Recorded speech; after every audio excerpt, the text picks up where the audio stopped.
Well, good evening, everybody. This is JP Hague, researcher and presenter of the UAP phenomena and the mysteries, speaking to you from a rather wet, windy and cooler Mauritius in the tropical Indian Ocean. Tonight, I'm extremely privileged to introduce you to somebody who has been highly active in the field, in the ufology field, for several decades now. Steve Bassett.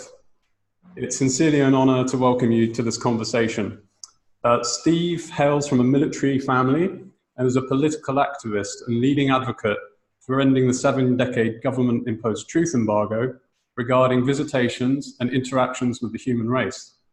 With a background in development and consulting, a degree in physics, and after working for the Program for Extraordinary Experience Research, founded by the renowned late Dr. John Mack, he later founded and became the executive director of the Paradigm Research Group, or PRG, in 1996. In 2001, PRG co-supported a major new political initiative entitled the Disclosure Project. Specifically, assistance was given to the holding of an important press conference on 9th of May 2001 at the National Press Club in Washington, D.C. At that time, the testimony of 70 government and agency employees, 21 in person, directly relating to extraterrestrial related events and evidence, was presented to the media. It was a phenomenal gathering. The testimony, originating from 120 hours of interviews, essentially confirmed an extraterrestrial presence and government embargo on formal acknowledgement of this fact. In September 2001, PRG submitted a disclosure petition in response to the White House's We the People project, which generated a response from the Obama administration, no less, on 4th of November 2011. This was the first time the executive branch had put a position in writing on the extraterrestrial presence.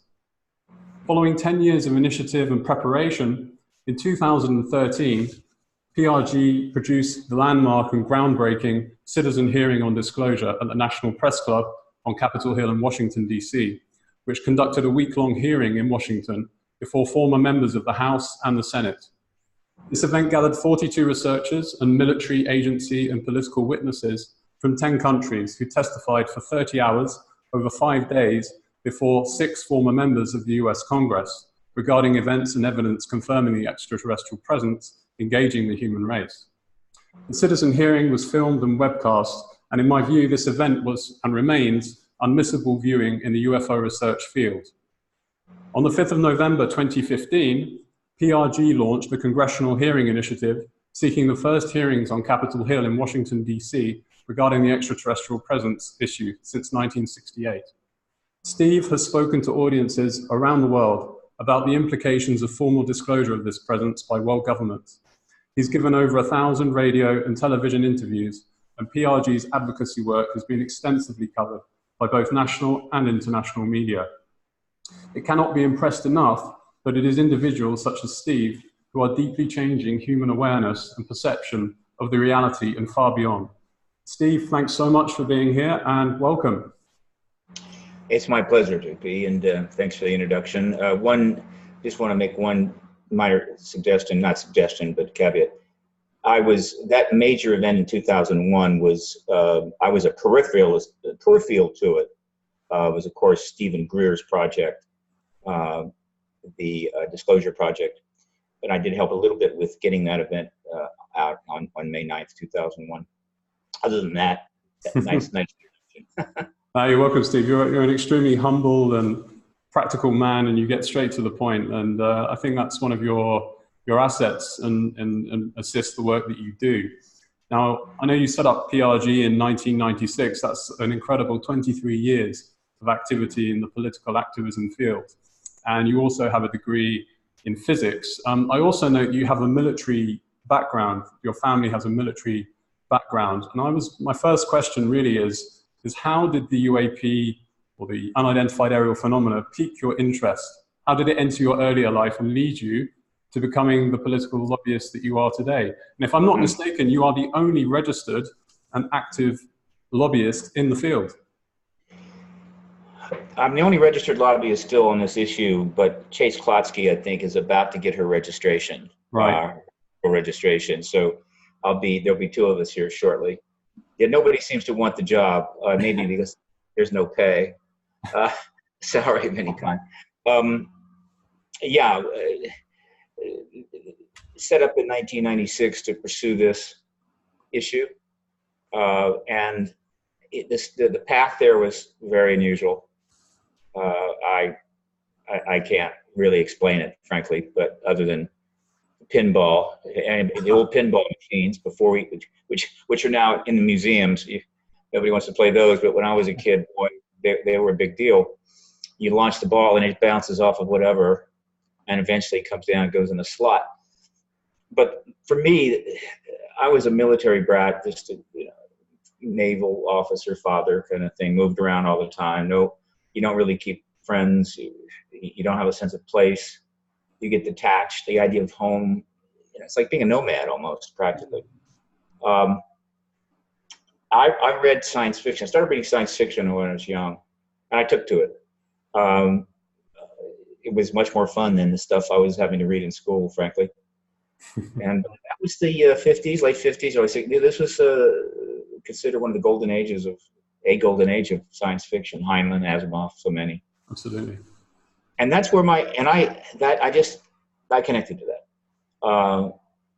So, not surprisingly, I sort of gravitated towards science, math, that kind of stuff in school. Ultimately, ended up going to Georgia Tech in aeronautical engineering. But these were tumultuous times. I entered college a few months after the Gulf of Tonkin Resolution was signed by the U.S. Congress, thus opening up the full wrath of the United States on Southeast Asia, which eventually killed a couple million people. The anti-war movement was taking place. It was just a very tumultuous time, and I was immature. So consequently, I just fell apart. Right. Ended having to leave school, and then got back into another school, and got drafted again, that kind of thing. So it was a very intense time and very difficult. And ultimately, I think I just said to hell with it. I got so disgusted that I started hitting tennis balls.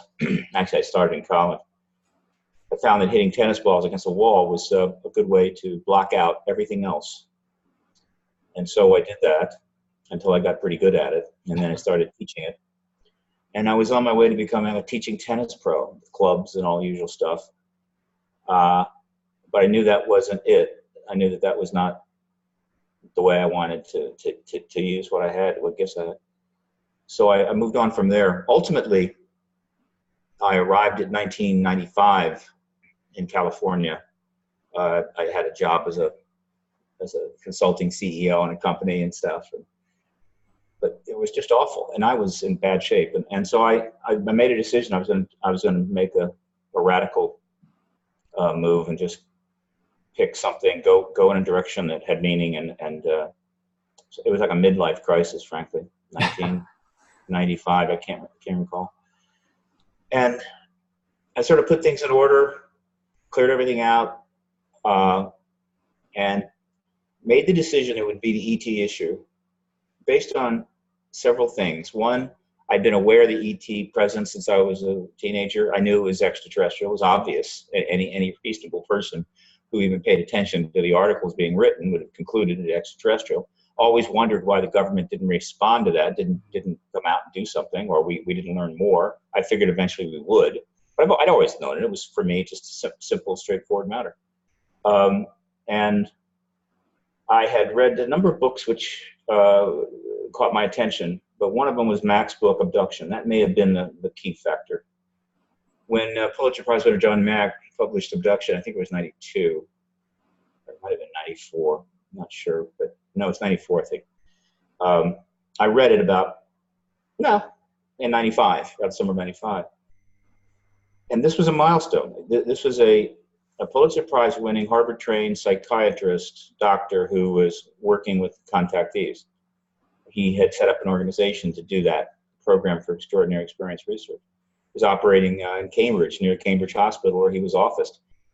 To me, this was a significant breakthrough in a way, and that this issue was ripening, and that something was going to happen. And I thought, I I think I could, I'm sure there will be a place for me in this if I can get involved. Yeah. So I contacted them, and I convinced them to let me come and volunteer. And I volunteered for 4 months.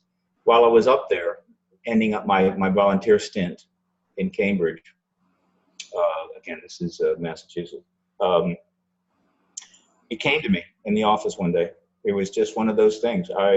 I'm just sitting there wondering, what am I going to do? And it just downloaded in my head in a way. It was a simple logic. The problem with the extraterrestrial issue was not science. It hadn't been science for some time. There was plenty of evidence confirming the extraterrestrial presence. I agree. And so what was the problem? It was political. It was a political problem. It wasn't a science problem. This happens all the time. If you go back in history, in this nation, this kingdom, that empire, whatever, governments constantly interfered with science if it didn't suit their agendas. So I said, okay, it's political. Well, I lived in Washington plenty. I lived in Washington, Bethesda. I had family there. I knew that area very well, spent a lot of time there. And I said, what if I went there and registered as a lobbyist on this issue? No one probably had done that. I was pretty certain in my own mind that no one had done this. It would have been the first person who had if he was stupid enough or whatever to do this. And I knew that the media checked all lobbying registrations. This was a standard thing. They probably had some intern doing it, but all lobbying registrations were reviewed as they came along, because there would be situations where there would be a lobbying registration and it would be news as far as the papers were concerned, Washington Post. Some major firm would suddenly register to lobby for a huge Saudi Arabia oil conglomerate or whatever, and they would go, wow, and they would check into it. So I knew that when mine came across their radar, they would look at it and go, well, that's new. And they might come calling, and that's exactly what happened.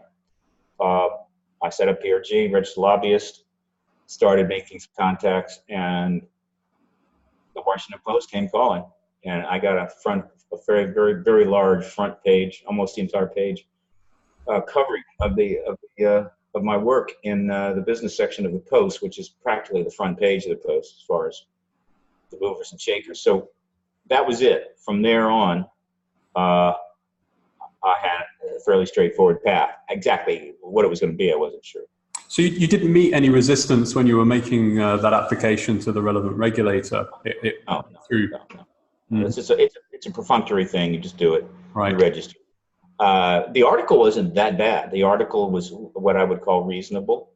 The photo was the worst photo of me ever taken. Thank God I've improved off of that. But and that's how it happened. And then once I got in, this is where it gets interesting. Okay. Once I got into this, I began to realize that it wasn't just a matter of extraterrestrials being here, which is significant. But I was forced to look at, how can I put this? If you're going to engage the extraterrestrial issue, not as a researcher where you pick a case or pick some narrow area and you just research to death, write a book, fine. I've got colleagues that do that.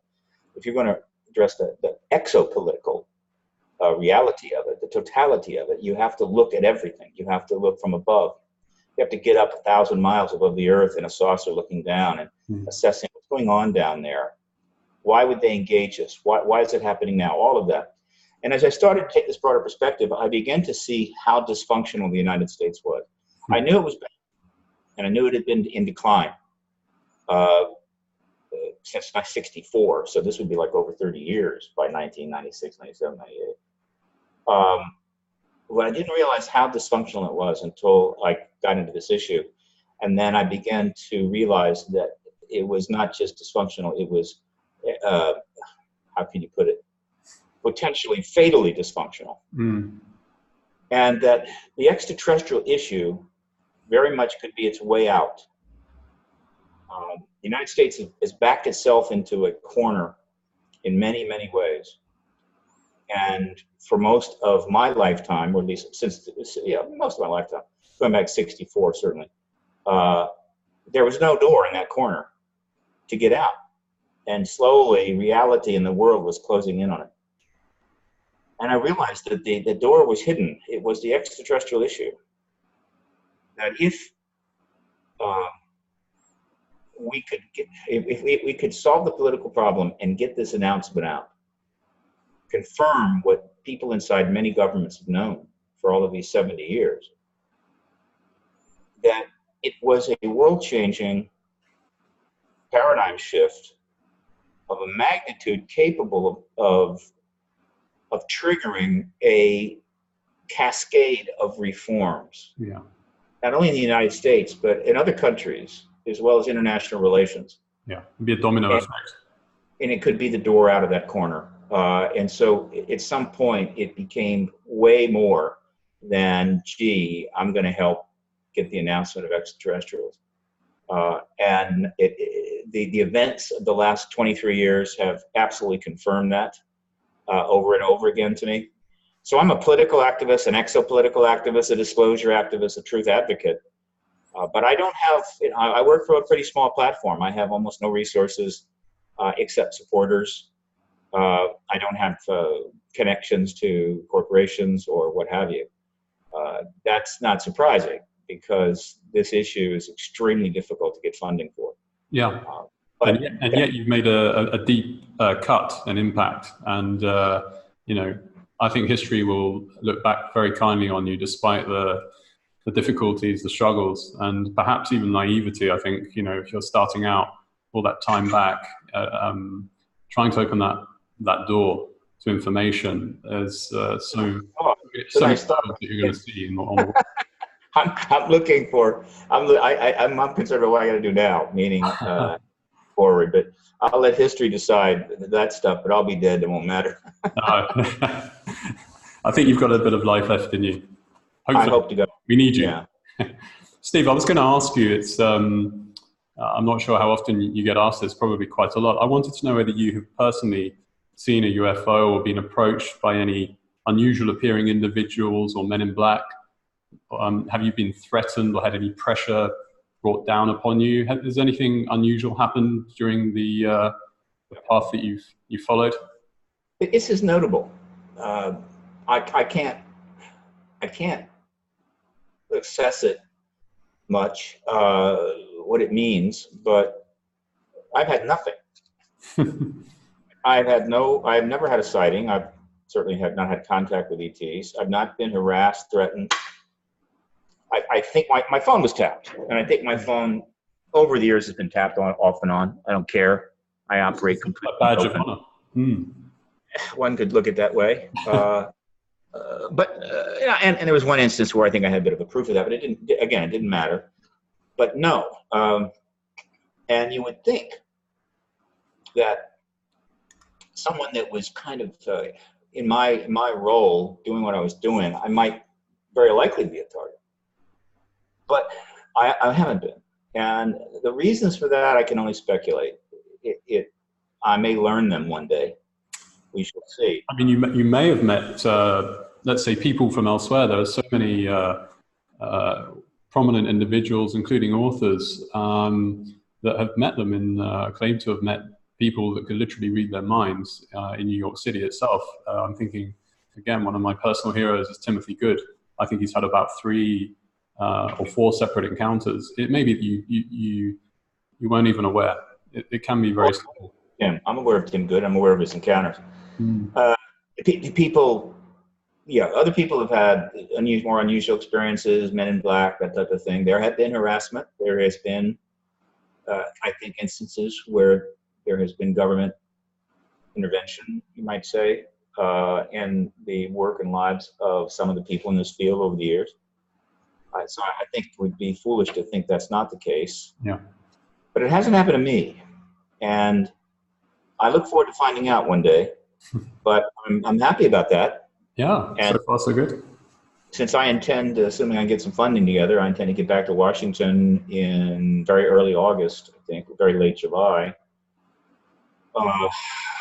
and really start lobbying again, media and the Congress, and being fairly aggressive because of the developments with the To the Stars Academy. Yeah. I think that's So a smart move to make, and one that you're more than worthy to join in on. I think there's a lot you can offer. things are about to heat up. Things are about to heat up in a big way, Yeah. but it's happening in the middle of an extreme political circumstance in the United States. We've had them over the years from time to time. The Civil War was a good example. We're having one now, and it's quite extreme and disruptive. It's affected virtually the entire political class.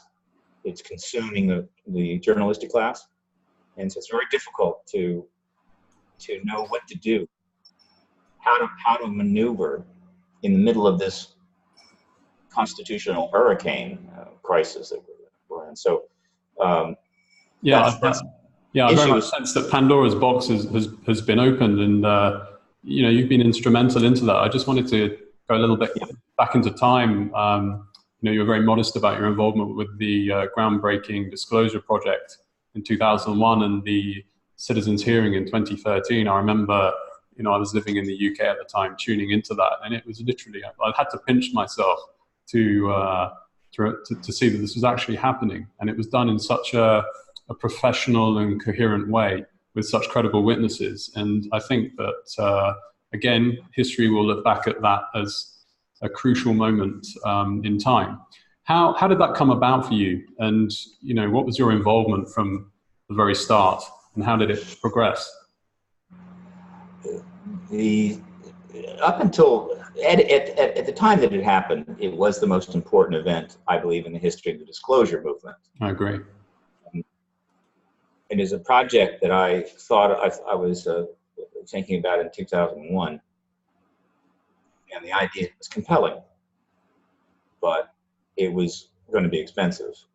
I budgeted like $300,000 to do right, and I couldn't raise that money. I tried, I just couldn't raise it. So the years go by, and in 2012, out of nowhere, a supporter turned up who had a substantial amount of money, and arrangements were made to get that money, but it wasn't a donation. In fact, was structured around a movie or multiple movie deal or documentary deal, and this money allowed for me to put together the citizen hearing on disclosure. It was a little more difficult than I thought, and it was more expensive. It ended up costing easily $750,000. Mm-hmm.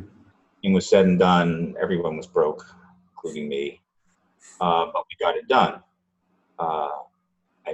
So I pulled that together. We held it in Washington at the National Press Club as originally envisioned. It was done exactly as I wanted to do it in 2001. It was completely, and that was not a given. There were a lot of ways to go about this, but ultimately it seemed compelling to do it as originally conceived. And so it took place in April 29 and May 3, with an intent to certainly, it was designed to send a message to the Congress and the journalists in Washington, primarily. It generated some news coverage, which is fine. We knew that was helpful. And anything that generates news coverage is good. We didn't get as much coverage as we would have liked because the media was diverted to a tragedy up in Boston. Some idiots just some idiots decided to blow up the Boston Marathon. Yeah, I remember that. Media away from us substantially, but understandably. But the idea was the message to Congress. So the message was sent in these ways. One, and this was planned all along. Ultimately, a full set of the testimony, the 30 hours of testimony, was sent to every member of Congress in a set of DVDs, which God knows where they are now, but they were sent. They were also online, so that people could go download them later at a modest cost. So that was done. I was and then that's one way we sent the message. The other way was that we live streamed it, so that for a few dollars, anybody, any journalist in Washington, any journalist anywhere, and well, anybody in the world, frankly, certainly anybody on the Hill, Washington, D.C., could watch it live. And we assume they did, meaning we can't be seen down there, right, at National Press Club at this event. Could be awkward for us, but we can watch it in the safety of our office. So that, and that was to send the message. The message was then followed up with the delivery of the DVD sets of the entire record of it in November of 2014. And then I arrived in December to engage the political, engage the election that was underway. It was this huge election we had in 2016. So there was this plan. The citizen hearing was the beginning of it. The contacting Congress with the DVDs was the middle, and the end was to basically drag the Clinton political team, Secretary Clinton, her husband, Barack Obama, John Podesta, into the issue in the middle of her campaign to be president, which we did.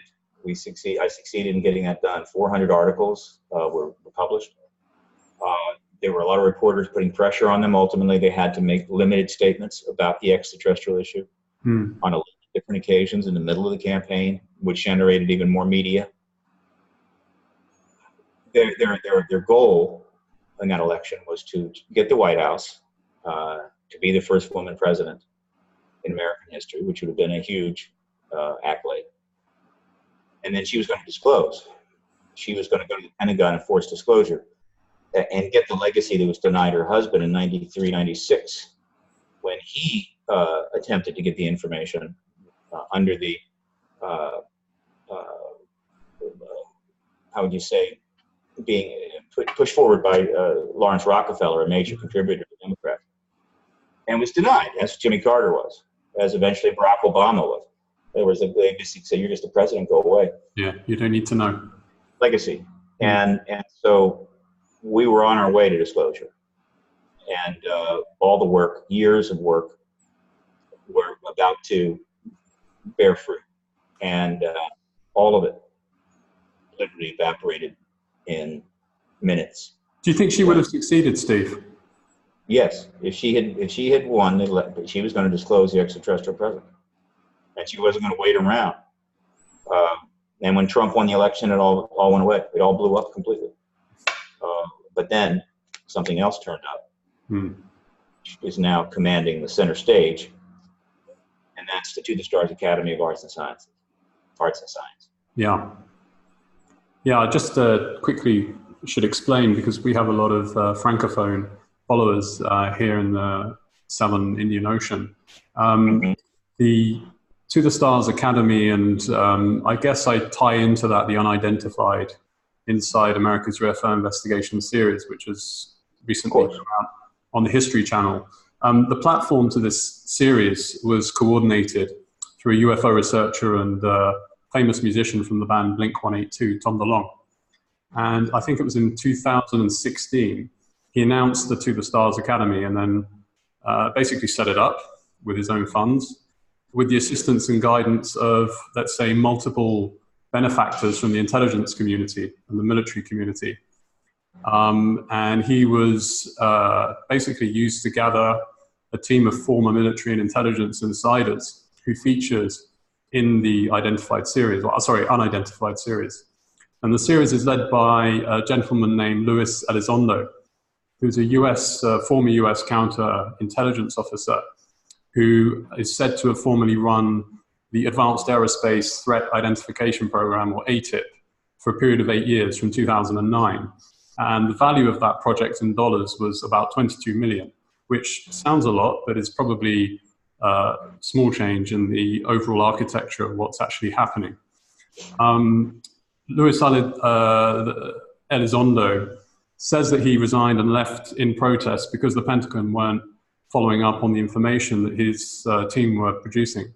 And in 2017, he resigned in protest against the cover-up after about 20 years of service. Steve, I mean, this release has clearly been very carefully planned. Why now? Let's say this is a very complicated thing that's happening. Agreed. You attempted to explain it based on information that you've gotten, and that's fine. But it's far more complicated than that. And I've got a pretty good handle on it. My website, paradigmresearchgroup.org, or people can just Google my name, Stephen Bassett, and it comes right up. I've got a huge section on the media coverage of the To the Stars Academy and this whole endeavor. One page has got about 100 and some videos of interviews and so forth related to that. And then another is the print media archive, where we've got, I don't know, 600-700 articles are noted there. Yeah, we're definitely going to publish your PRG website at on the video, and I really encourage everybody to spend as much time as you can looking through there. There's a huge amount of information, and it's very well put together.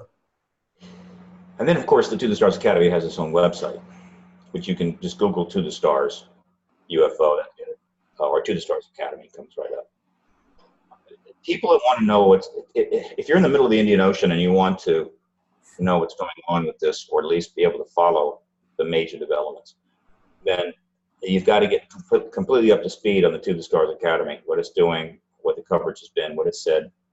Because right now, they're leading the parade. Now, what's significant about this is that, and I've said this publicly, and I thought I would never say this, that for some time now, going back to basically when they were launched in October of 2017, the military intelligence complex is leading the disclosure movement in a very complicated but planned way. Mm-hmm. And what happened is that, and it's unusual, and the name is unusual, and the quote CEO, the front person, is unusual in many ways. But nevertheless, history comes in packages like this. Happens all the time. So Tom DeLonge is a very successful musician, multiple bands, millions of records sold, but engaged in this issue since he was a teenager. So he's read more books than I have, and he knows a lot about it. And he'd been involved in it in the 90s, and went back to selling records and touring, and then he got back into it again as he saw developments taking place. I mean, there was a lot going on. All these things are being noticed by people all around the world, and you never know when somebody's going to say, "Whoops, that's it. I'm in. I'm jumping in." He was approaching people that he felt were high-level people whenever he could meet them, and he could go to meetings anywhere he wanted to. If it was a public meeting, he could fly there, get a hotel, and go. And he would then buttonhole this or that person that he knew to be fairly high up in one respect or another, whether it was corporate, whether it was government. And he was bugging him. He wanted to talk to him. And what he didn't know, he may not have known, is that the idea that he had was already cooking in the minds of a lot of people inside the military intelligence complex. Mm. And there was a coming together, I guess you could say, which is fine. But in addition, so he had the idea, he had the same idea that they had, which I'll explain in a minute. But it was more than that. They needed somebody to be the front person. They needed somebody to be the CEO of this, I guess you could say, this private entity that was not part of the military intelligence complex, that didn't have non-disclosure agreements or classified status. Because if they did, people would not trust it. They simply, the pushback against it would be far greater. So they needed somebody, and he was about right. He was a nice guy, a solid guy, had money, could maneuver. He was very respectful of their concerns, and he was on board with what they wanted to do. And so ultimately, they began putting together these ideas in 2015, I believe. And this is all going on behind the scenes. Nobody knows about this. Meetings are taking place. Tom is meeting this person, that person.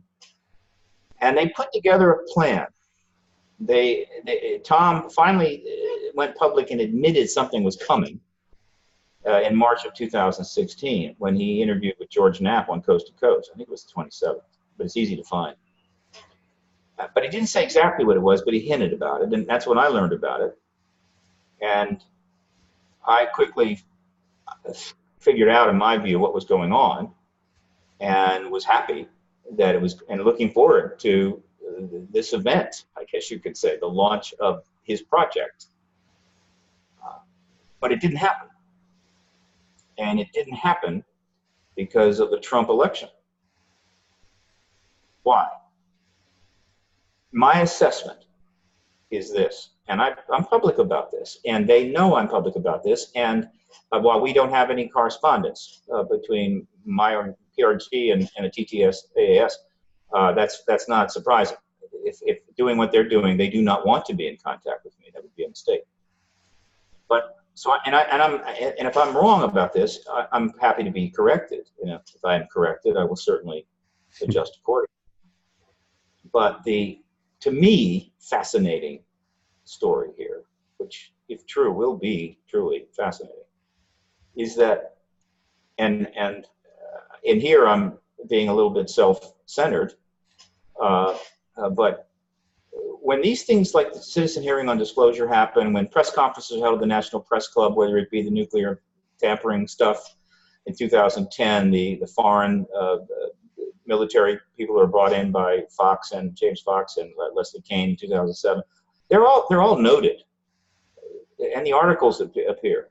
There are people inside the military intelligence complex. They know all this stuff. They see what's going on. They're not oblivious by any means. So they're watching the developments, I guess you could say, in the public arena, while they operate in the national security arena, serving their boss, the President of the United States, and their funder, the Congress, with huge limitations on what they can say and do, but they're watching. And what they saw in 2015, very early 2015, caught their attention, because I believe that my work was having significant impact at that point. They knew about the citizen hearing. They knew that the Clintons were tied to the ET issue, had been since '93. They knew that Podesta spoke about it, which is her campaign chairman, her husband's former chief of staff and key advisor.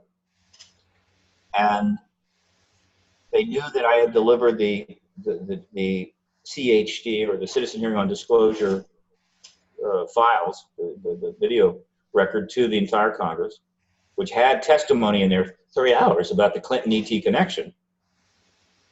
And that was delivered in November of 2014. The campaign gets underway almost immediately thereafter. Steve, how many congressmen and women were there that received that briefing and package? 535. Incredible. So then they started seeing stories, started appearing in the newspapers, Washington Times. Initially, I think it was one of the first ones. And then more started appearing about Clinton and the ET connection between her and her husband and this subject. And Rockefeller Initiative, Lawrence Rockefeller, all of this. It was coming out. Podesta's previous statement. And ultimately, there were 400 articles. But then the reporters that were writing these articles were then wanting comments. That's how it works. If you decide to write the article about the connection between the extraterrestrial issue and the leading presidential candidate, you contact the campaign or her campaign chairman and ask for comment. And they weren't getting any. Getting no comments. Meaning we don't even respond to that, which that's not the way you get reporters off your back, I can assure you. And they knew that the wolves were at the door. And so they had no choice but to start responding in limited fashion and speaking to the issue during her campaign, which she did. And every time she or her husband or Barack Obama or John Podesta said or did anything connected to the issue, generated even more articles. And all of this was being watched by the military intelligence complex, people inside. And they rightfully concluded early on that Secretary Clinton was one, she fully intended to be and was the leading candidate to be the next president, to be the first woman president in American history. And that she was going to go to the Pentagon and basically say that it's over. We're going to tell the people the truth about this and gain that legacy as well. In other words, she was going to be the disclosure president. And if she, in fact, became the disclosure president and the first woman president, they were probably going to have to get some of that new laser stuff they got and sculpt a fifth president into Mount Rushmore. And they had a problem. The military intelligence complex had a really big problem. And it's something that I talked about publicly many times, so it's no mystery, is that if a president of the United States finally confirms the extraterrestrial presence, either because that president went first, which would be probably best for the United States, or had to follow another president of another major country who had done it first. At that point, the political class was going to throw the entire military intelligence complex under the bus. They were going to make them the bad guys. They were going to make them the villain. They were going to blame them for the fact that the truth had not come out. They were going to talk about how they had stonewalled presidents. They would talk about an enormous amount of black programs, unacknowledged special access programs. All of this stuff was suddenly going to become a liability. And they did not want to be the point of that spear, receive the point of that spear. They did not want to be the bad guys here. And they had a limited number of options. What do you do? What they decided to do was to get out in front of the issue. And so that was on their mind. Who exactly, we don't know. The full number of people that were engaged in the lead up to this, we don't know. We know that pretty much the entire team that had been put together was terminated. They walked away when Trump was elected. It took them 11 months to put another team together. And ultimately, the idea was, if we can create an organization outside of the military intelligence complex with deep connections to it through the people formerly employed. And if we had, and this organization was, again, not funded in any way by the government, would be funded by raising funds, initially through funding helped by its designated CEO, Tom DeLonge. We could then start releasing information through this entity that would clearly be perceived as the military intelligence complex trying to help out. And the reason it had to be done this way is there's no way they could have done it directly. There's no way. I mean, well, to put information out or do anything along these lines while the employee of the government was out of the question. It would be violating all kinds of national security issues. There would be people going to jail. It would be a fiasco. And they're not stupid. But somehow they got enough support, and we do not know the structure of this, to do this. We don't even think the Secretary of Defense Mattis signed off on it. We think he deliberately stayed out of it. And the Pentagon front office stayed out of it because they didn't want to be associated, though they kind of probably knew what was going on.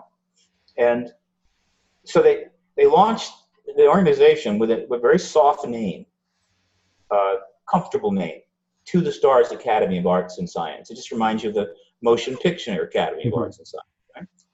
And it's got a lot of media components. They're going to do books, they're going to do documentary and so forth, but they're also going to approach these issues, research, whatever, all very much related to the extraterrestrial history and phenomena.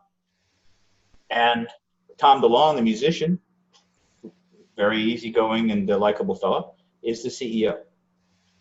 And they did it in order to get ready for what was coming. Because if they had launched this and say right after the election, Hillary Clinton wins the election, okay, but there's a 70-some day transition period before she's inaugurated president. Right. So they launched in the transition phase. They go to the New York Times right away, like within a couple of weeks, which is what they did before when they finally launched, what they eventually did in October of in November 2017, with the information they had, and get those stories out. And the To the Stars Academy would have been a huge story all through November, December, and January of 2016-17. And so by the time she gets in the White House and discloses, they are already fully on record as trying to help this process. And so it would have been much more difficult for the new president or any of the political class to turn on them and say, you are the problem, you're the ones that have kept this from us. We are the great truth tellers, right? Which would be ironic as hell for any political class, particularly in the United States, to couch themselves the great truth teller. Yeah. And that was the plan.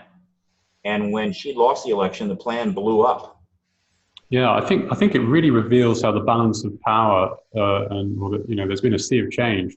Because I recall an anecdotal an account from Dr. Stephen Greer from the mid-90s when her husband Bill Clinton was in power, and one of his chief advisors literally broke down in tears with him and said, we know what's going on. We want to access it. We want to release it. But the president doesn't want to take a bullet like in the same fashion as JFK. There have been a lot of moments like this, and there's a long history here. What's happening now is that the To the Stars Academy has generated ultimately 500-600 articles in English language media, of which are archived on my website, and triggered other developments. Of course, there's a longer time frame here. The current president has no interest in the subject and is embroiled in an ocean of investigations and ultimately hearings and what have you. And so this story has been advancing on its own. They're getting a great deal of attention. And because the To the Stars Academy has resources, they raised $2.5 million off their website. They created a public service corporation. People could buy for a few dollars a share, buy into it and be part of it, which is fine. They raised $2.5 million.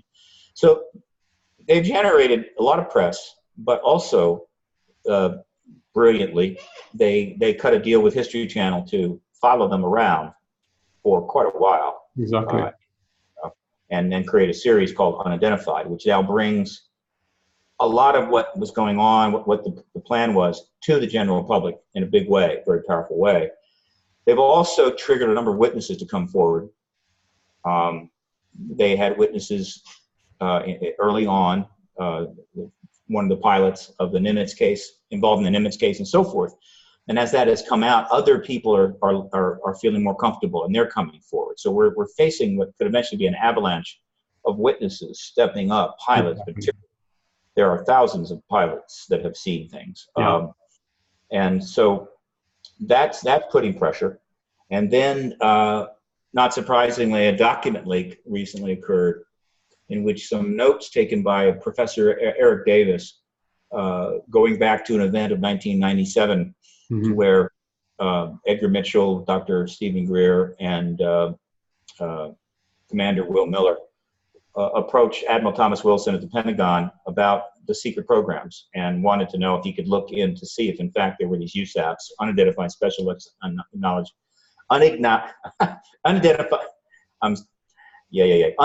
special access programs, USAPs. Yeah. And Wilson looked into it and came back and said, yeah, they exist, but they won't let me look into them, and I have full authority to do that. I'm very angry about that. These are notes about that meeting, which confirm what Greer was saying and goes into further detail, extremely revealing. They just got released, and that is another example of the wrappings on the package coming undone. Yeah, Steve, I've got a quick question on that point. Do you have any reason to believe that the Black Project world is being reined in at all by factions within the visible government and military architecture, or is this just something that's not even relevant at this stage? What do you mean by Black Project reined in? Could you clarify? Well, there's a lot of information out there about sort of quasi-governmental private interests that are developing technology outside of the official machinery of the government. It's often claimed to be anti-constitutional. And allegedly that's where billions of US tax dollars are being spent. I'm aware of these theories. The fact is that because everything the government's done about the ET issue has been classified to the up to the wazoo, and that includes obviously any civilian military contractors. We don't know what's going on.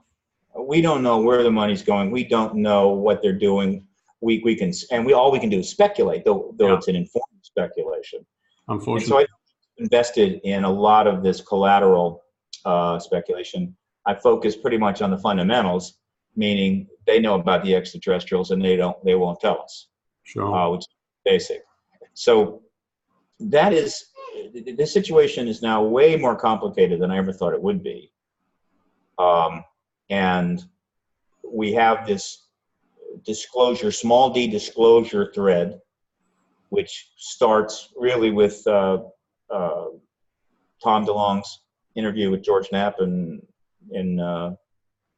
March of 2016. For all our viewers following here in the Indian Ocean, George Knapp is a journalist based in Las Vegas, and he, as you may already know, was responsible for releasing the Bob Lazar interview under the guise of Dennis back in the late 80s. So he's heavily involved with, let's say, milestones of disclosure with a small d, as Steve. He's unusual. There's only really one George Knapp, frankly. He is. There are a couple others that are similar, but George is the only he is a highly respected investigative reporter for a pretty big station in Las Vegas. Yeah. And he reports on everything, and he has forever, and he's on camera. But he's been involved in this issue for more than 20 years, going back to the 80s, and has written and been involved in a number of stories about it. Certainly, Bob Lazar was a major story, Area 51, and it has not affected his status as a investigative journalist. Absolutely. And he's extremely smart, and as a result, he's like a solid presence in the field. And if you hear it from George Knapp, you can pretty much take it to the bank. I mean, so he's a very important player, and it's not surprising that he is substantially connected to the Stars Academy threat that's underway. And he's certainly turning up in the unidentified program, and he has direct contact with the team and so forth. So he's very important. He's not a member of the team. The member, they're well defined on the website. I had a very interesting group. I encourage people to go and read all their resumes and realize how it's when you read the resumes of the people in the To the Stars Academy team, this organization with this funny name, that's the fastest way to get to understand the gravitas of what's happening. Right? It's that big. So this, again, it's very hard, particularly to people that may have very little information about this, to try to describe what's going on just with the To the Stars Academy alone. But my website has got all the print articles. You can read them. The video, I'm adding more today, video interviews of people on the To the Stars team, as well as colleagues that have been talking about it. I've got that archived, 100 plus. One can get up to speed pretty quickly, and then, of course, the website. This is the point of the spear of the disclosure movement right now. Yeah. And if disclosure comes, I'm going to speculate that the key team spokesperson, Luis Elizondo, and the organization spokesperson, Tom DeLonge, will be holding up the Super Bowl trophy. The game is won. Like, Mauritius may not be a big NFL fan base, but I think you know. Yeah. And I'm hoping I get, and if I get an invite to the after party, I'll be perfectly happy. I'm sure you will. It would be remiss of them not to. I was going to ask you about Luis Elizondo. I mean, I like to view things objectively, as do many. And, you were very quick, rightly so, to react to an article by The Intercepts that came out at the beginning of this month, that basically attacked his claims to be working with the AATIP program. In my view, the issue is not really whether he worked in counterintelligence and ran AATIP, but the issue is that the reason that the information is being released now and in the manner that it's being released, with classified cockpit footage coming out that was presumably classified and is now unclassified or declassified. It was declassified specifically to be brought out by the To the Stars Together. Right. Mm-hmm. So I think they were sort of aiming at the wrong target in that respect. He may or may not be guided by conscience and putting himself on the line, as he claims, alongside the other government insiders and US Navy personnel. But regardless, we have to ask ourselves, how do you sneak this out? The F-18 gun sight camera footage of the UFO craft is just unbelievable. And actually, it doesn't really matter, what his specific credentials are, because I think the smoking gun is there. Let me interrupt here. There's no problem with Luis Elizondo's credentials, all right, first of all. Secondly, the article that was written in the Intercept, I intercepted it immediately. I don't normally do this, but I did, because I was concerned. The writer is a hack, a journalistic hack of no consequence. Okay. The article was awful, and it attacked Elizondo. My concern was the Intercept allowed it to be published. The Intercept is an important investigative journalistic operation with a lot of money. It's funded by a billionaire, the fellow who founded eBay. Mm-hmm. And he created First Look Media, and the Intercept is the crown jewel of First Look Media. And they are independent. They are more than willing to attack the United States on a range of issues, and they do, as well as anybody else. So that bothered me. As it happens, that didn't go anywhere, because it was so ridiculous and so awful. However, Luis has been attacked, and by others. He is the point person. He is the one out there to take the hits. And if you're going to put somebody out there to take the hits, Luis is a good choice, because he looks like a sumo wrestler. He's very robust. A sumo wrestler and the leader of a biker gang married, right, and created Lou. He's brilliant, down to earth. He's the kind of guy you could sit down in a biker bar and have a beer with, right, and feel totally safe. Yeah, that's the impression that I get. He's actually, sort of very ordinary guy with an exceptional experience in life. Oh, yeah. And, of course, he was involved in covert operations, dangerous, undercover, in some of the most dangerous areas. Involved involved in developments which I object to. In other words, I'm absolutely opposed to our policies in the Middle East. The Iraq War was a catastrophe. And we're handling everything wrong and guaranteeing more terrorism. But he was servicing that, but he was serving his country and doing what needed to be done. And that's fine. I appreciate that. It's the politicians that are the problem, not really the military intelligence complex. Ultimately, we have a terrible political class, but we have the most loyal military class probably the world's ever seen. I've read that his boss, the Secretary of Defense, General Mathis, actually saved his life in one campaign, which is incredible. Yeah, that's true. So he has an extraordinary background. I mean, look, I assure you, movies, there's going to be more than one movie in which Luis Elizondo is, if not a featured character, is the lead character. When Hollywood finally gets around to mopping this up after disclosure has taken place and all the parties are over and people are starting to... Steve, what do you make of Luis's claim that, for the public, the religious views and taboo created by Pentagon officials prevented him from pursuing the release? Do you buy that? I do. I believe that's true. I think the whole story about Luis and how he left and all the others, a little of that is, how would you say, for show. Mm-hmm. Let's just say that, and I'm not making an accusation here. I'm simply saying that the story is almost made for Hollywood. In other words, long time, extremely loyal, brilliant operative, been running this program, finally fed up with the government, is not following through, quits and joins up with this group and is leading it. That's a great story. I don't think it's the story. I think it's much more complicated than that. Yeah. In fact, everything that's happening is not quite what it seems. And a lot of people would say, well, that's not transparent. And it isn't. And I agree.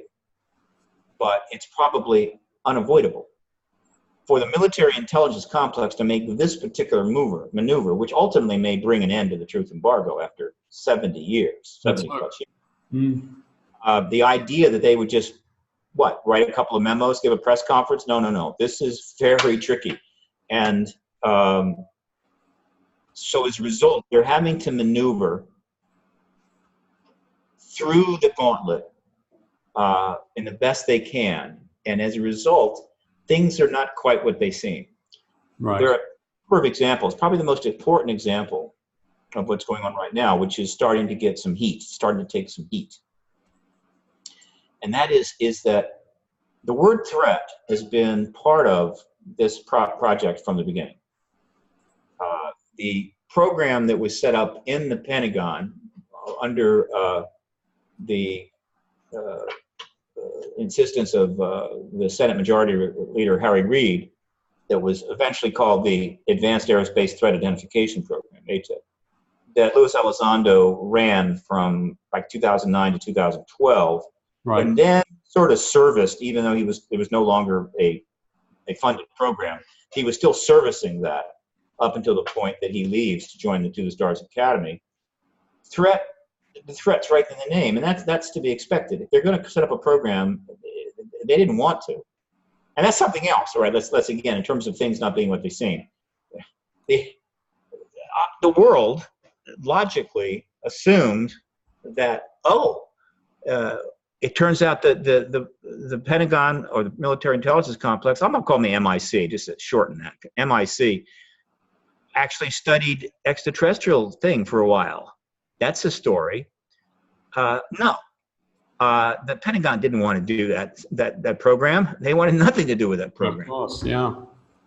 They have been studying and investigating, working on the ET issue every second of every hour, every day, every year, every month since 1940s. Exactly. No days off, meaning there's something going on every day. No weekends, no holidays.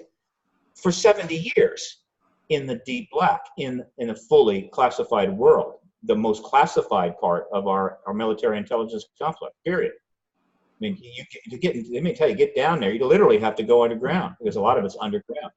So I think you're bang on, Steve. I think that the focus on the word threat is, it sort of defines the issue of transformation that we face, because it's very much held within the military intelligence field, but needs to, ideally, in an ideal world, move to the scientific and educational field.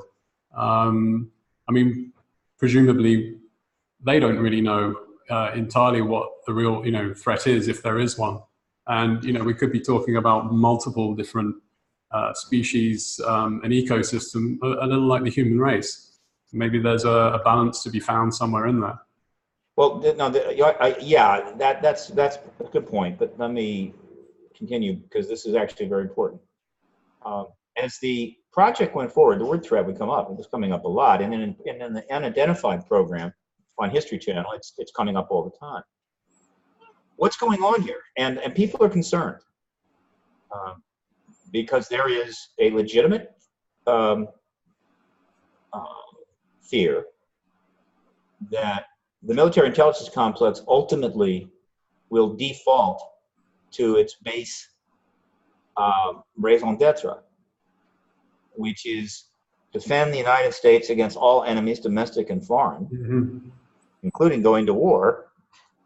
And as a result, in informal hearings, cast the ET presence as a very significant threat, and start calling for a real space force, not the thing that's been announced, which I call a space farce, but real space force. We're gonna do whatever it takes to defend ourselves against the galaxy. That takes $20 trillion more. That's what we'll do. Yeah. There's this concern. I don't have it, but I don't have that concern. But I understand why it's out there. So they're hearing this word threat, and this is, again, why are they saying threat? First of all, the government has acknowledged in the past that this phenomenon doesn't pose a threat. They've actually said it on a couple of occasions. But again, there is no phenomena, but if there is one, it's not a threat. That's kind of how they say it. They had to use, they needed the threat aspect of it in order to set the program up and not get a lot of flack. They had to create this program for Harry Reid. He's a Senate Majority Leader. He has a lot of influence over the funding of the Pentagon. And so if he wanted ice cream carts in every one of the floors of the Pentagon, they'd have put them in, right, serving soft serve. And so they had to do it, but they had to make it seem appropriate. Otherwise, they were going to get all this flack. So they call it the Advanced Aerospace Threat Identification Program, perfectly safe. Yeah. Now, as we move into this phase, their next goal is to really get Congress involved, which is going to be difficult because Congress is about as messed up now as you could ever imagine. It couldn't be more distracted. It couldn't be more polarized, but whatever, ultimately. They want to get Congress involved. So they were having meetings behind the scenes for months, many months, and now we're starting to get leaks about that, where they're meeting with top people to give them about this information. Yeah, there's been a lot of press coverage on this, and there has been a series of private senator briefings. How many have there been? I picked up on about 4 or 5. Oh, we have no idea. Yeah. It could be 100. We have no idea. It's all private. But a couple have been acknowledged, I could say, but there have been others. They're giving briefings I could never get. They have the gravitas.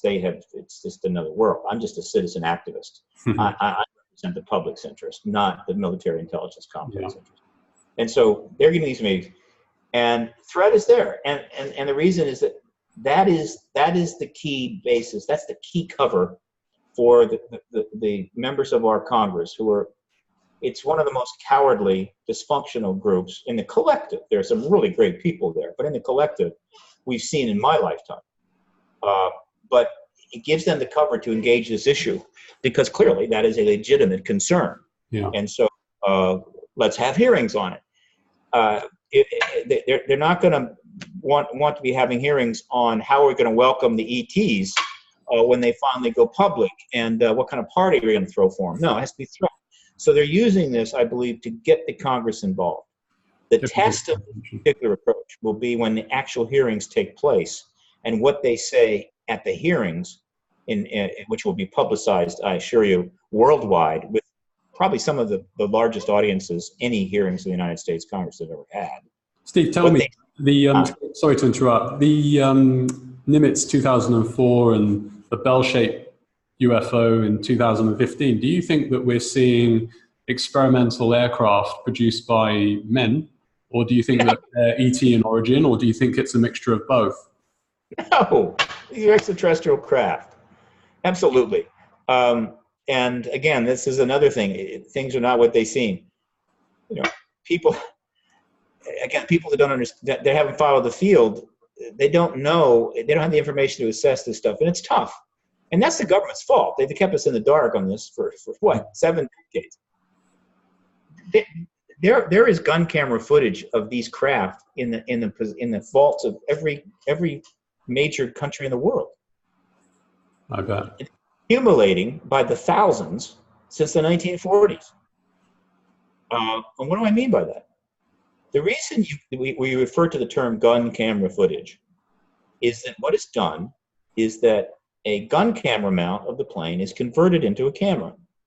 This is, and it got it down to a science. They don't jury rig this. This is all very high tech. So the camera can film, and they use them in combat. That's why you see the footages that you do sometimes of air combat, though not in the modern world because it gives away too much information about the technology. And so a standard procedure for my lifetime is that if you are a sovereign nation with an advanced air force, and there are quite a few of those, oftentimes with planes bought from us, or Russia, or Soviet Union, or France.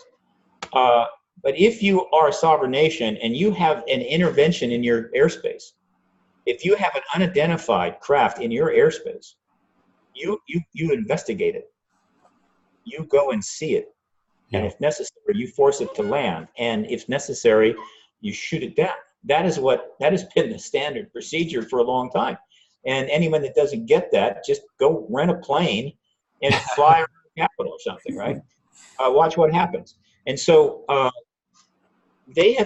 planes have been set up to check out these incursions, some of which were other countries, airliner off course, whatever.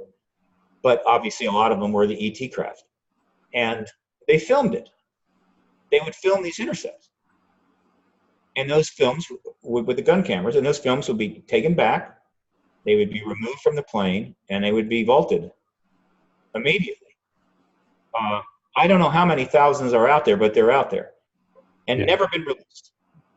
All the leaks that have taken place over all those decades, every FOIA, Freedom of Information request in multiple countries, no gun camera footage from any of these intercepts would have been released. And the reason for that is if it was, it would end the truth embargo, period. And the deal is we maintain the truth embargo. That's it. Whether I think we're seeing a bubble on the surface. I mean, are you aware of any notable disclosure gameplay amongst, say, for example, the BRIC countries, Brazil, Russia, India, and China? I know that you were active in Russia, I believe, in 2018, last year. There's been disclosure type threads in many countries, dozens of countries, of various types, various levels, even programs set up within the actual Air Force, things like that. There's been a lot of that. But it's not the United States, at least right now these days. Who cares? So there is this disconnect between the truth and reality of the history of this, and of course the reality that people are perceiving as things moving forward in the modern context. They don't understand the history. So all this gun camera is in there, and so when they released the 3 gun camera footages, carefully selected gun camera footages, by the way, they didn't just go in the vault and randomly pick 3. Sure. Yeah. And they only gave clips. They only gave short clips from the actual footage. The actual footage is far more than what we've seen. When they gave those to Luis Elizondo, or they allowed him to have a copy as he goes out the door, and then eventually is presented to the New York Times, that was the first time in history that gun camera footage has been released. That is, in and of itself, an indicator to those that are involved in this field that something huge is in the works. Yeah.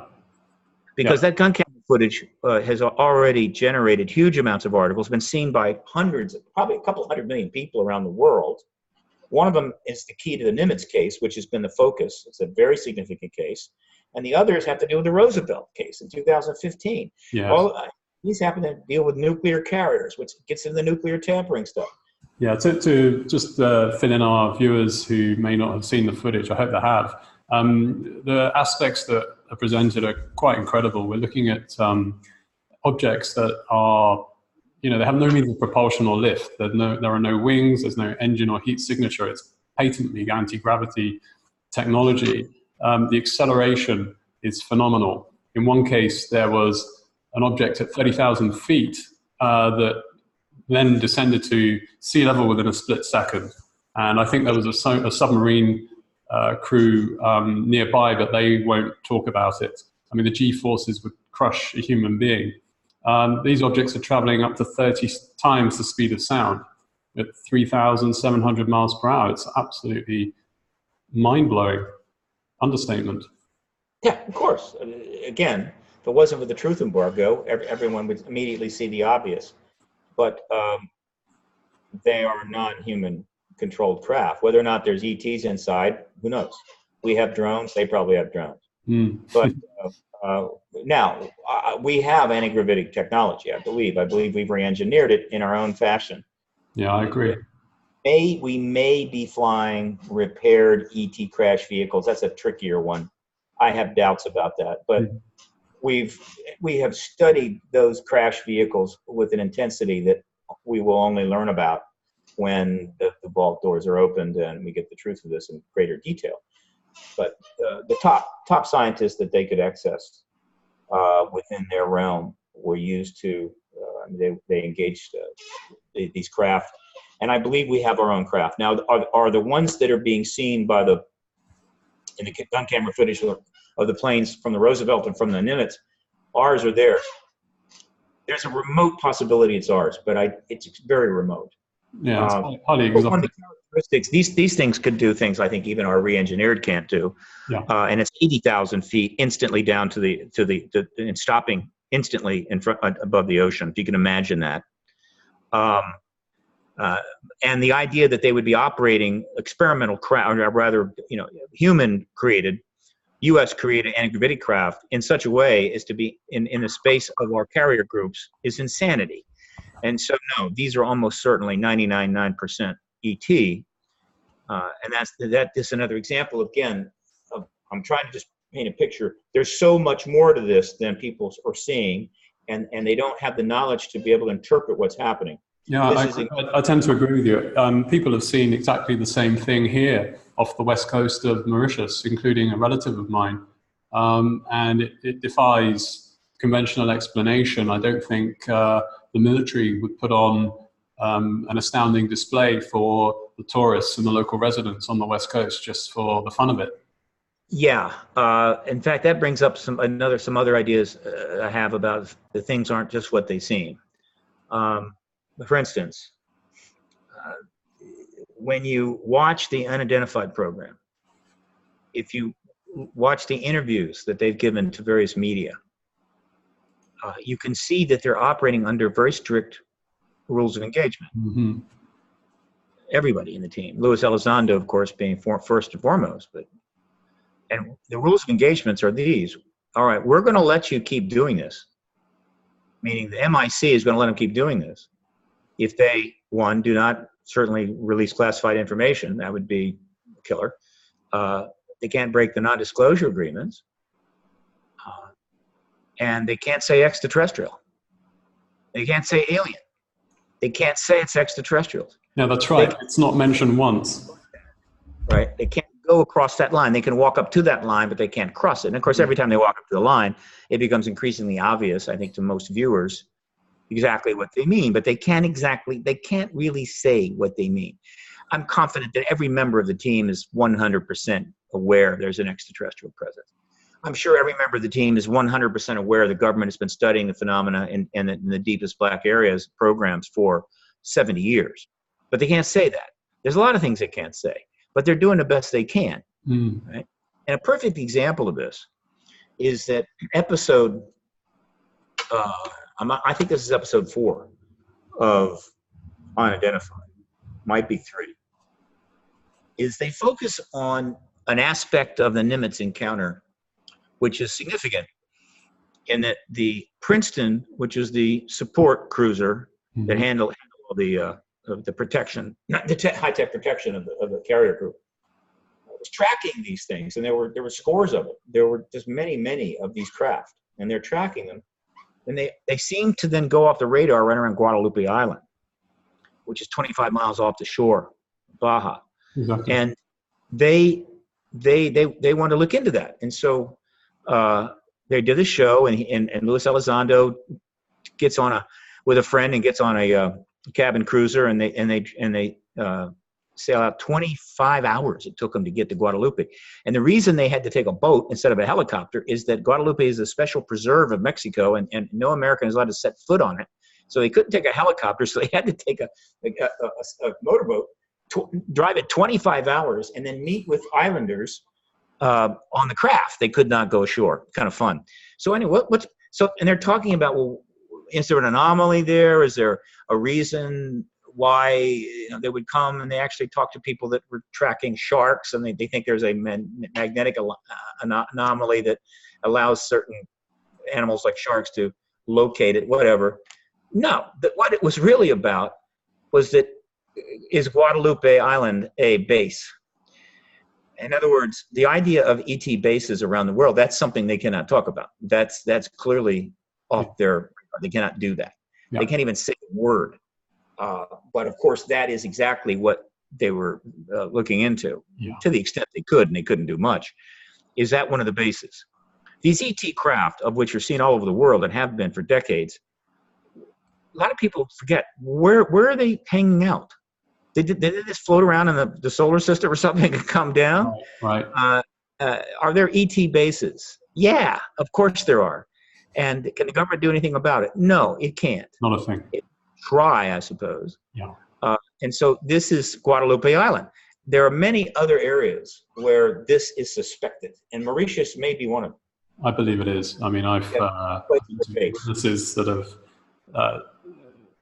given evidence that strongly suggests that there is a sub-oceanic base off the west coast, and the beings were within a meter of one of the witnesses, and they were not human at all. There were 5 of them in the craft, and this is just one case. There's all the classical kind of signs around it, the radiation levels, nothing grew where the craft landed. And this thing was hovering over the ocean all day and then dematerialized, rematerialized next to their home. And in fact, the key witness is a good friend of mine. She's now retired, and her children, her son and a daughter, who are now my age, were there, and the son almost touched the craft. He was within 1 meter of the craft. And I think that it makes sense. It's logical. If you are an intelligent species that have a reason to be here, you're not going to hover over New York City. You know, you want to be discreet, and who knows what they're up to. But I agree with you.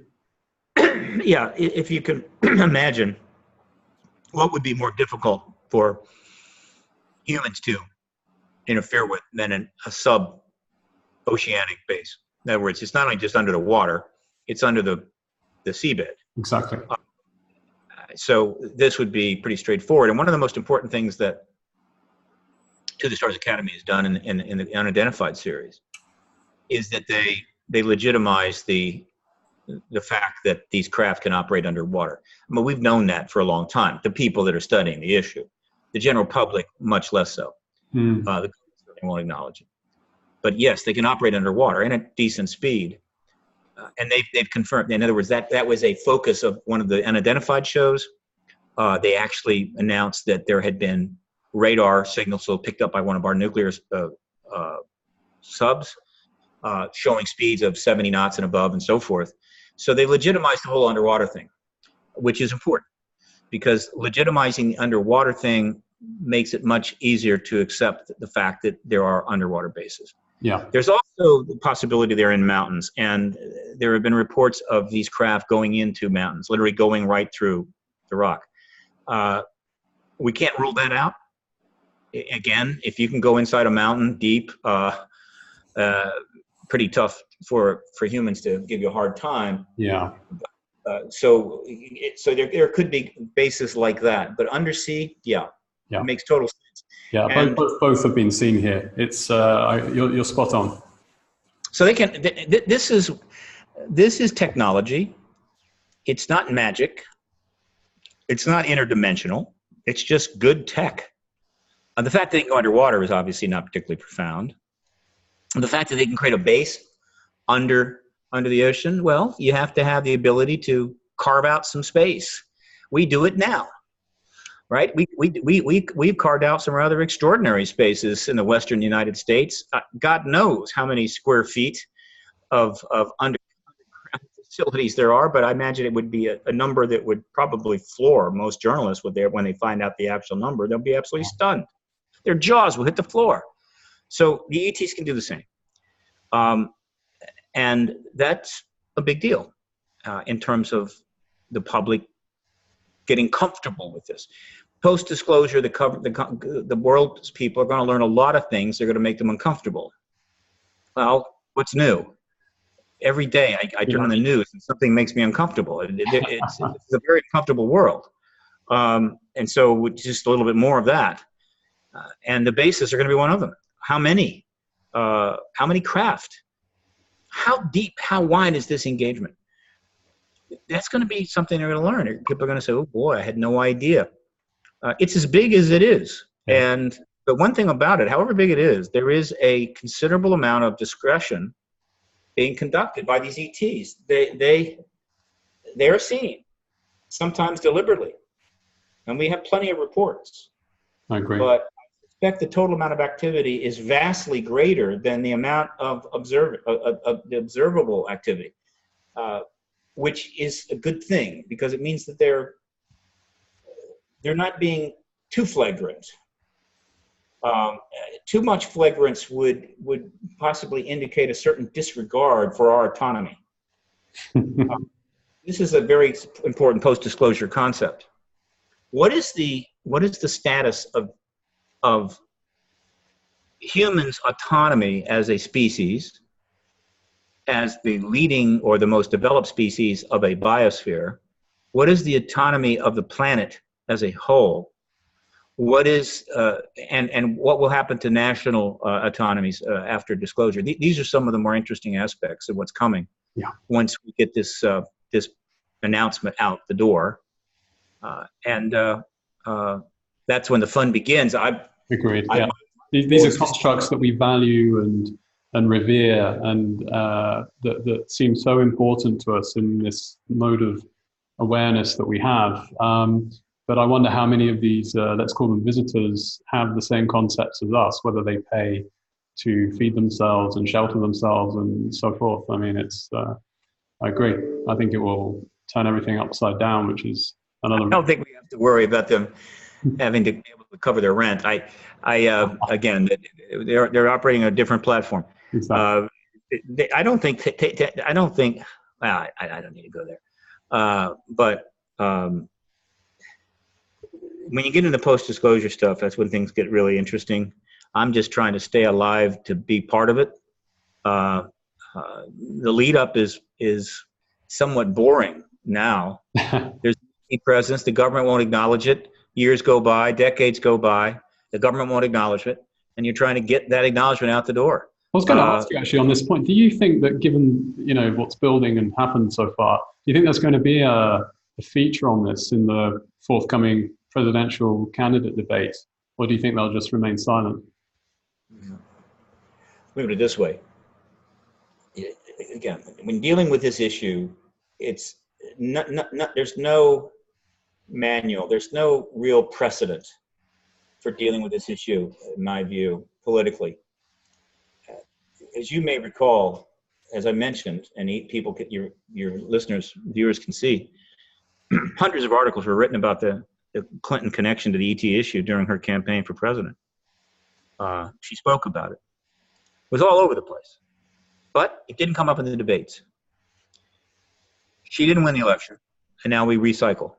Now we've got 21 candidates running for 22. There may be more running on the Democratic side. Only one of them has even answered a brief question about the ET issue. They won't touch it with a 10-foot pole. And the debate clearly is not going to bring it up, just as they bring it up with the debates, the 36 debates and forums of the 2016 campaign.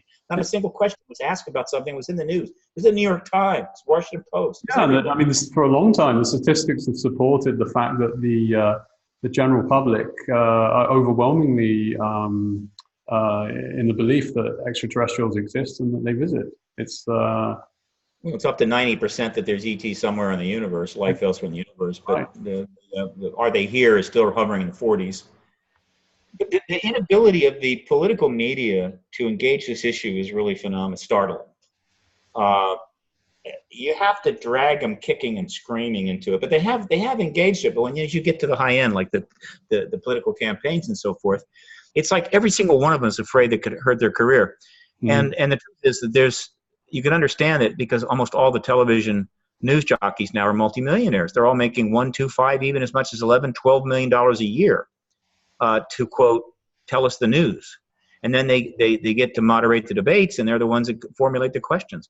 And they're looking at that $6 million a year salary, and they're saying, I don't want to step on any toes. I mean, there's certain places I just don't want to go, and so forth. And this obviously is going to help destroy the country, right? It's going to bring us to ruin. But people are people. They serve their self-interest in almost every instance, except for a rare few. That's right. That's right. And it's the same in the academic field, and that's why it's fantastic that you got to work with Dr. John Mack, who I deeply respect for his bravery and work. Well, he paid a price. Believe me, he did pay a price for it. A lot of people don't know the price he paid, but nevertheless, the academic community, of course, has much to answer for. They're gonna have a hard time post-disclosure, and deservedly so.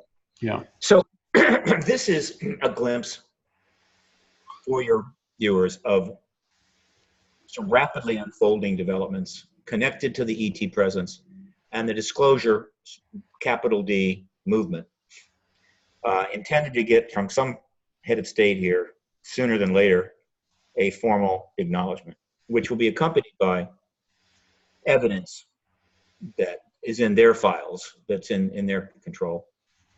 Just to make the point, they really don't need to. There's already plenty of evidence out there, but you want to minimize the skeptics. So if the president or the head of a country announces ET presence, they're going to provide some very compelling evidence. Yeah, and they're going to say, yeah, we had this and we couldn't bring it forward before, but I hope you'll appreciate that we're bringing it to you now. Yeah. Something like that. That's what's going on. And my website is a window into that. There are plenty of other websites. I have links on my website to some of the other top websites. I've developed a free public resource here that's quite extensive. Thousands of hours are involved in it. Yeah, I really do encourage people to check out your work. I have one final question in closing, Steve. In your opinion, what does it take to pursue political advocacy in exopolitics? And can people, or how can people financially and or logistically support your work? I mean, you've just mentioned your website. Well, yeah, it's very difficult to fund this. But my website has a contribution section, obviously. There are links to it. They're right on the top page. Anyone can contribute from anywhere in the world. I'm not a nonprofit. I'm an independent company in order to avoid being pressured by the government. If you're a nonprofit, the government has ways they can interfere with your activity. So there's no tax deductions, certainly not for foreigners, but I have no limitations on amounts or individuals, other than I objected to a particular source for any number of reasons.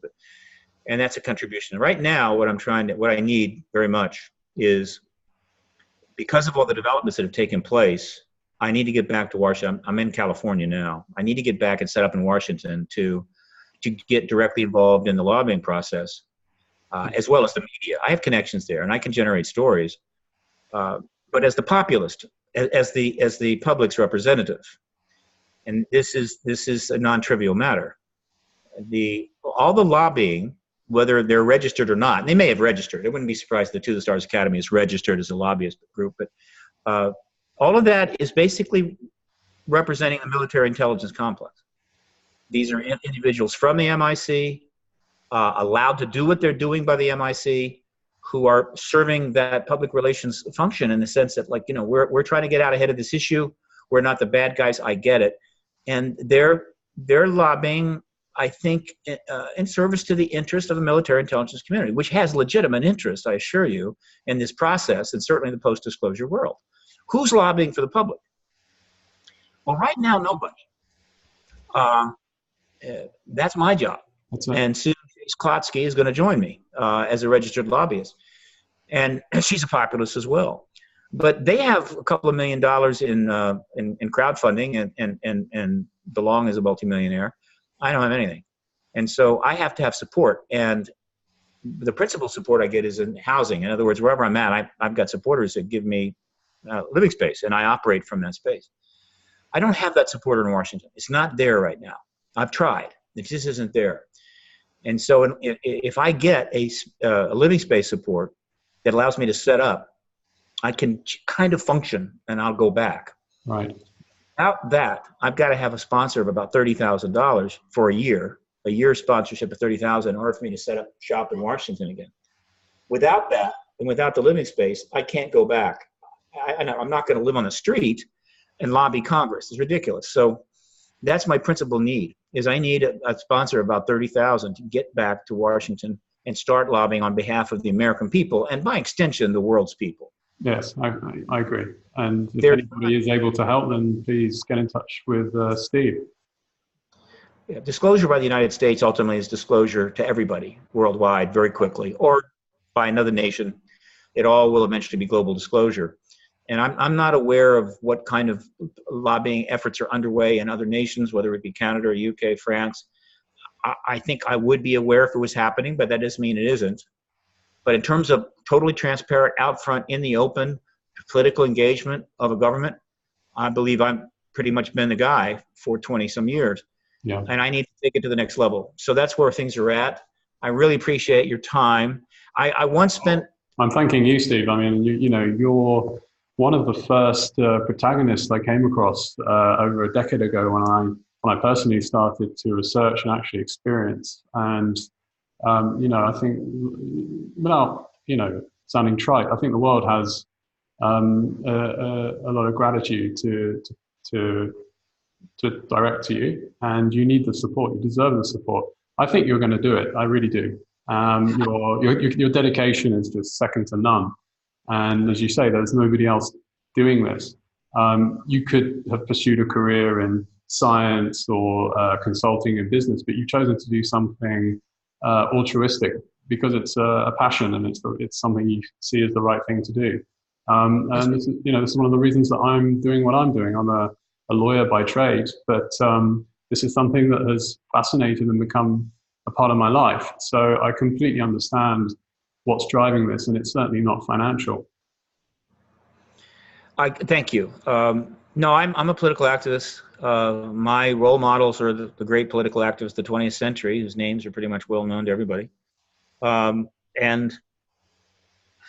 I am frustrated. I'm sure if I were more clever, more driven, I might have more funding. It's kind of like our politics. Our politicians now spend virtually all their time trying to raise money. They don't have time to govern. And that can be a truth for a political activist. You can spend all your time trying to find money and you don't actually do any activism. Yeah, this is the problem with the way we operate as a global society. And it's limiting what it means to be human beings. And actually, as you and I both well know, part of a larger community beyond the planet. So it's got to change. And a wonderful example, not a wonderful, but a very, forgive me, a powerful example of how lies and deception can cause so much waste is the example of Yuri Milner. Yuri Milner is a Russian billionaire who's a philanthropist and a pretty good guy. And I think he's trying to do some good things out there. Not all Russian billionaires are good guys. The truth embargo was such that Yuri Milner did not have a full understanding of what's been going on in this subject. And as a result, he was lured into funding SETI, the search for extraterrestrial intelligence, been looking for signals in the sky for God knows how many decades. Since 1958-ish, right around there. Millions and millions of dollars have been invested in looking for these signals. The ETs are already here, so you can see the problem here. Exactly. Milner put $100 million into helping SETI look for ET signals. It was just announced that they didn't find anything, meaning at least all the additional support and effort that was provided by this money still has not found a signal.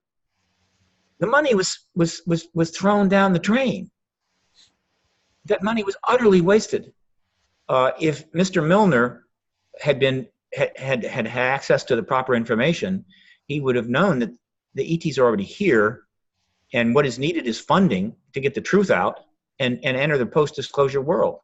That's right. But no, the money went to SETI to pay scientists $100,000, $150,000 a year, very likely, I'm guessing, but that seems about right, to basically be a front operation for the government's truth embargo, meaning we're looking for signals, what's your problem? Yeah. Right? Don't pay attention to our anti-gravity craft or our underground facilities or any of the leaks that are coming out or the witnesses, but join SETI and look for the signals in the sky. This is beyond bad. It's a kind of venal corruption of mind and truth that transcends most mundane examples. Yeah, no, I get frustrated when I see articles from on SETI's progress or lack of progress, actually, and I tend not to even go into any depth. Yeah, I completely agree. The truth activists are starving, while the people that are fronting for the truth embargo are making excellent money, and many other programs heavily funded. You've got billionaires building chemical rockets and talking about going to Mars. talking about going to the moon and having a great time, and they're spending hundreds of millions of dollars on this and getting a lot of publicity. I think, are any of them funding the advocacy work? No. Are they aware we already have anti-gravitic drive, and so if disclosure were to take place, their chemical rockets are going to be museum pieces, and all of that money will be basically for show? These are non-trivial points. Yeah. So billionaires are having fun and building toys, but the advocacy movement is starved to death. Yeah. In other words, truth is the last bastion. No, truth is the last container, right? In other words, you're after you've spent money on everything else, then you decide, okay, let's fund the truth process. And we're shocked that even in 2019, the world is on the brink of calamity in multiple areas. The doomsday clock is 2 minutes to midnight, the closest it's ever been, including the Cold War and the Cuban Missile Crisis. We've got environmental crises. We've got political breakdown. It's a mess. And how did that happen? Well, it's fun. You lie, cheat, steal, obfuscate, obscure, undermine, and only service the truth at the last resort. You're going to get exactly the world we have. That's right. And you'll suffer the consequences. You'll pay for it. I mean, the calamities are going to come down on everybody's head, even the rich and famous, right? And so until we embrace truth as the absolute currency, truth and trust as the currency of our time, we're screwed. It's just that simple. And the people with the great resources have got to be part of that. Yeah. So I far, wouldn't call this doom and gloom. I just think it's a reality check. This is the way it is.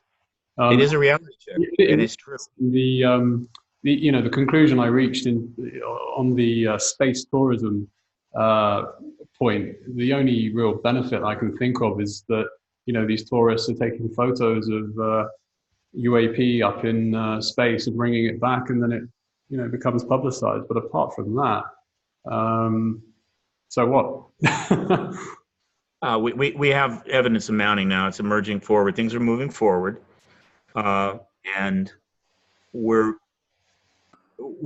probably going to see disclosure. And disclosure, the formal announcement, capital D disclosure. And this sums it up, and we'll close with this. Sure. It is a truth.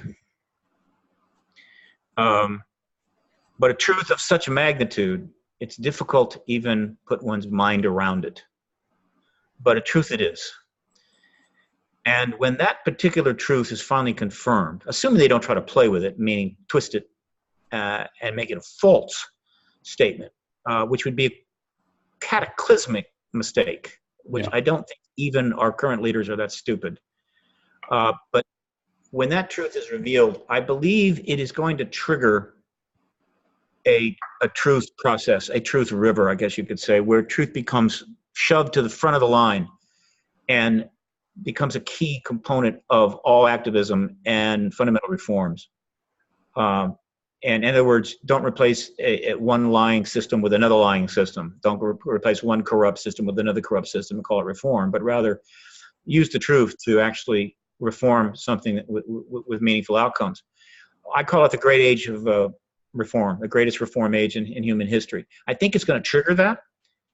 If it does, I think we can save ourselves. Yeah. If it doesn't, we're not. And just as an aside, by the end of this century, very possibly most of Mauritius will be underwater for those that care.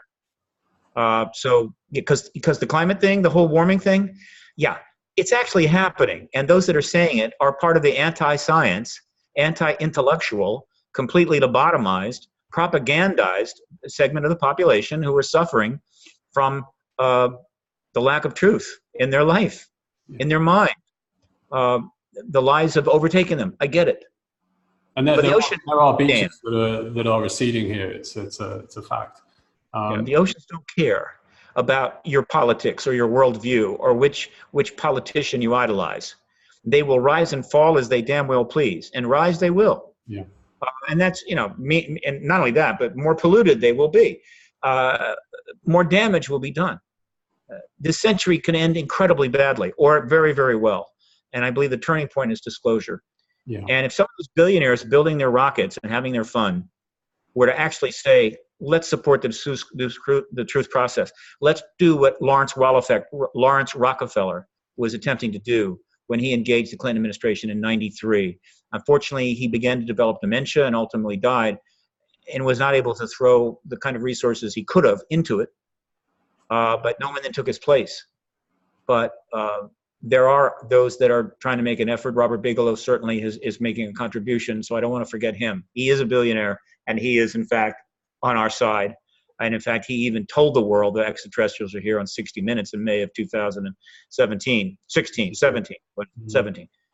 So, yeah, I think I'm going to have to make – I can't forget Bob. Bob Bigelow is one of the good guys. He is, in fact, an actual key player, and I respect everything he's done.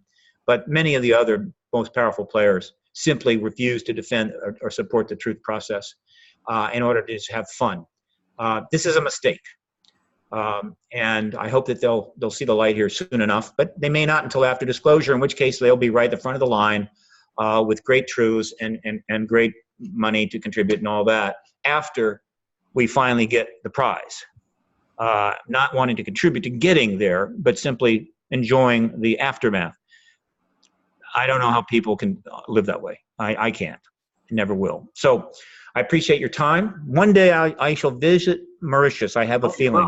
If I come to the States or Canada, I will I'll go out of my way to meet you. And on that note, we respect what you're doing.